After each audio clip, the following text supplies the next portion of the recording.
Hello everyone! Here is the board again with the big orange hands, and he has brought you something again. So, what do we have here? A Gamo 68. Without the F mark, because 68 noun is omen. The good piece was launched around 68. Possibly in some cases, probably in Germany. B69. In any case, this thing did not receive the F mark, and is therefore probably one of the first specimens.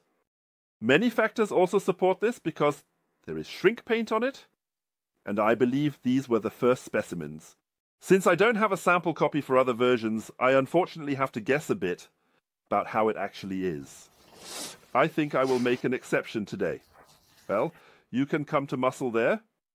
Or is it called a muscle? D? Whatever. You can look it up. There are indeed different variants. And this here is the one with plastic handle scales and plastic instead. This is just one scale here. There was one with real wood and with whatever else, and the one at the front was properly carved. This here is really the very first version. Why was I so eager for it? Because, well, anyone my age has definitely flipped through those Franconia catalogs at some point, and that thing was in there. In every Visio magazine, in every issue, this 2021 was always included because it was advertised endlessly. You have to imagine, in '68 people knew how air rifles should look, namely classic. And then this thing comes onto the market. That was quite a sensation, right? So let's start, as usual, by reading through the fine piece. This won't take long here. We have here, oh God, it's hard to read again. Model Gamo 68, caliber 177.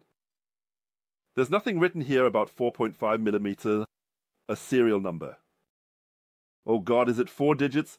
No, there's something before it, but I think there's an 8. Possibly even a 7 before that. Very, very gently struck. Well, 2001. Then there's nothing written here, and there's nothing written here either. And on top, there's something again. Namely, I guess it's El Gamo. That was also better visible before. Made in Spain. Made in? I'll take another look just to be sure, because they also liked to manufacture in Brazil back then, and I know that the Spanish versions are more popular. Made in Spain.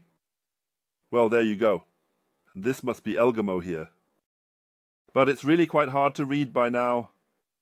Time has probably nibbled on it a bit. Yes? Then we're done with that.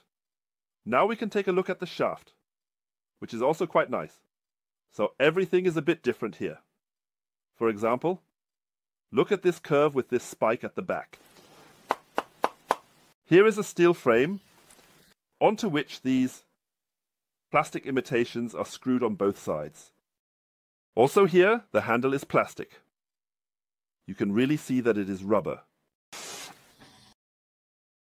Yes, that's it for the shaft. That went quickly.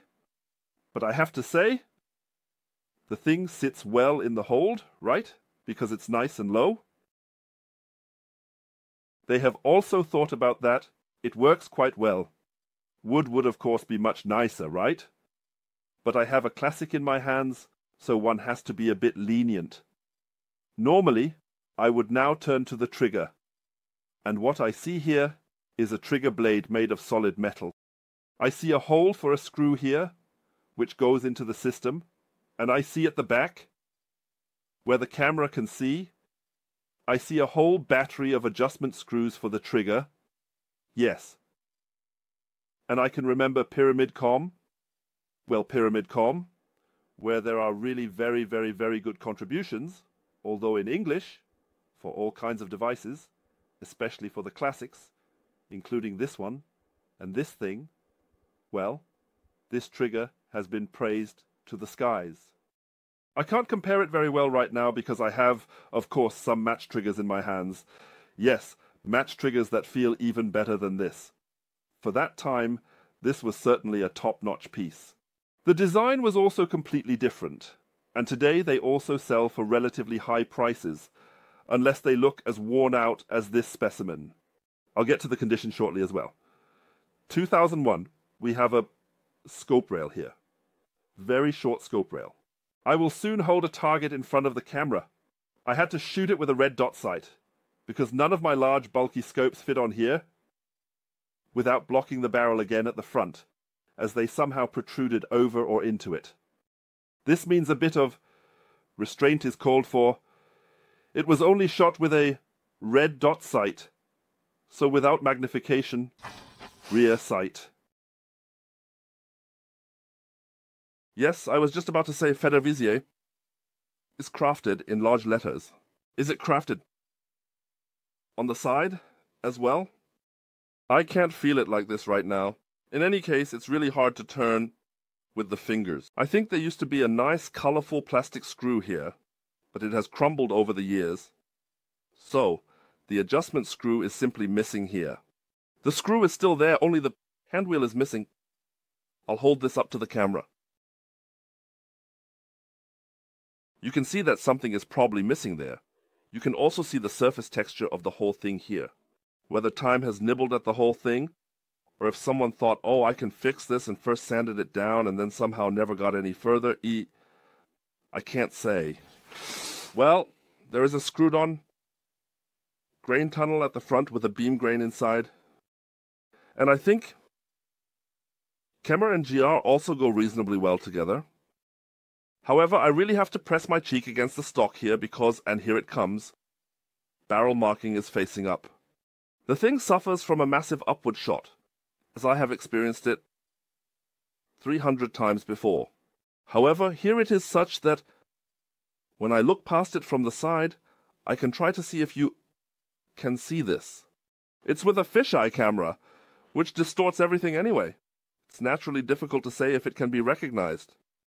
So you can only see with the eye that the barrel clearly points upwards, but only from here. So it's not like with the Gamut 300, where the entire bolt goes in too far, but everything here is actually correct. Something has happened to the barrel. There are iron benders who simply straighten the barrel again. However, I will leave that to someone who is already involved in restoration. So I don't like that. And I'm not going to start trying to save anything with quick bluing, because that usually backfires completely. This is really an object for someone who says, man, we can make it like new again, and then they should do it. Don't want to take that on because I would only make it worse in doubt. So, we have the barrel, we have that, we have that, we have all of that. Then I would say, let's get to the usual stuff. First of all, the stock is completely different. So normally you shoot anyway. You can do that here too, but with gloves, because otherwise you touch this mechanism and it doesn't feel good. So anyway, here or something, or I don't know how that was intended. But it works. It's already kind of a half bullpup, you could almost say. Folding down, also very easy to close. I would say that the cocking is rather on the lighter side. The sound profile is rather subdued for a spring rifle. The seal looks like new. I would say someone has already repaired it. So I try to pull the trigger, but it doesn't work. You can't close or relax the good piece without shooting something through the barrel, preferably a Diabolo. We will do that now. We want to discuss the trigger characteristics briefly. As always, I aim along the side of the barrel. So, preference, clearly audible that some push rods are moving inside. I estimate about 2 meter, maybe 3 meter, then the trigger becomes hard. And also comes very suddenly. So, the trigger, I find the trigger within that range good. You can certainly adjust more here. I think if the take-up could be properly adjusted, that would already be a huge improvement. But the trigger itself is direct. Really very direct. Once you are at a point where there is resistance, the shot follows immediately after. 10 holes. As always, the one in the bottom corner doesn't interest anyone. You can change that, adjust it differently in the scope. This is how they hold together. So I've shot a lot of devices here that are 50 years younger that can't manage that. Yes, especially with my old eyes, I shot without magnification using the red dot sight, not at the target, but I had a white shooting patch stuck somewhere here as a reference point, and then shot approximately here. Estimating by eye to hit around there, there's definitely more potential. And if someone, the iron bender, eventually straightens the barrel, then it will perform significantly better. I would say the sight, aside from the missing knob here, should actually still work just as well. But as I said, I'm someone who would be stylish. Here, of course, is an old cheap scope, the kind that goes straight into the trash. For me, from back in the day. Yes, that was it. Oh, right. Did I mention it? No, I didn't mention it. There is no purchase price here, because I bought the thing in a package, 3 rifles. You can't exactly break it down. Yes, how many euros fall to each individual rifle? It doesn't matter. I got 3 rifles for it. And a selling price. What? A sales price can't really be determined anymore. This thing has been around for 1,000,000 years. It's a... how should I put it? In good condition, they go for decent money. And I just shot with it yesterday. And that's why the values are not yet on my list. Actually have to retrieve them from the software. And this is the Elgaro. Exactly, I have to go back to the small letters. I have mentioned this thing before. It sorts all the bannermen alphabetically, and then again by lowercase letters. ABC and Gamo is written in lowercase. Well, okay, string, view shots, 3.6 joules, 3.7, 3.6, 3.5, 3.8, 3.7, 4.0, 3.4, 3.6, 3.9, 3.7, 3.4, 3.4, 3.6, 3.9, 3.7, 3.4. Completely fine. I think a proper new seal needs to be put in, maybe also a spring, then it will work again.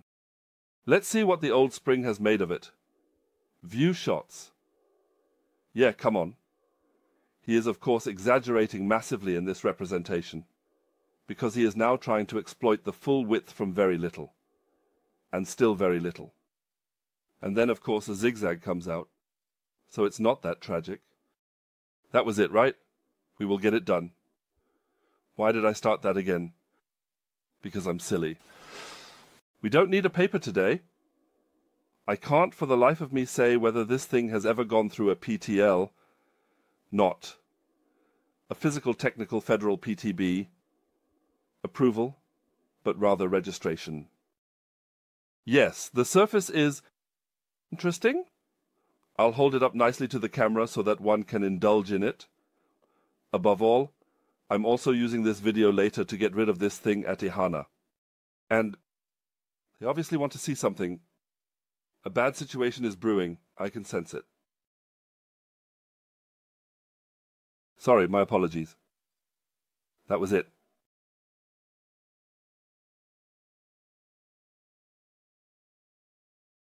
Ha ha ha ha ha. Yes, I would say that was everything. Conclusion. So I am very glad that I had one at all. Of course, I would have preferred one that looks like new and shoots like the devil and so on. But I am glad that I managed to get one at all, because these things are not exactly abundant on the market and usually cost money. There is more potential here. As I said, even with the bent barrel, there is more to be had. If someone can fix it, there will probably be even more. And for the surface, I would say someone who understands a bit about it can also work on it. Rebluing is no longer a big deal these days. Except for me, I also have a bottle of touch-up bluing somewhere here, but it's better for such things if you have tubular-like containers so that you can completely immerse all the stuff. It is a chemical reaction, this bluing process, and afterwards it has to be somehow soaked in oil, and then it gets that nice black color back. Or someone says, the thing has to stay exactly as it is because it breathes. History 2001. Yes, history this and history that. The video is over. We have 15 minutes. How did I talk for 15 minutes again? Time flies when you're having fun. Yes. Then I thank you once again as I do every time, without knowing if you even deserve it. I also look forward to the next time you tune in, when you feel really sorry for me, that I, poor thing, have to turn off the camera all by myself again. Yes, oh right, I still have to drum on it as a hint. Yes, this is one of mine. And then I'll just turn it off like this. Click. Somewhere here. There it is. 2021.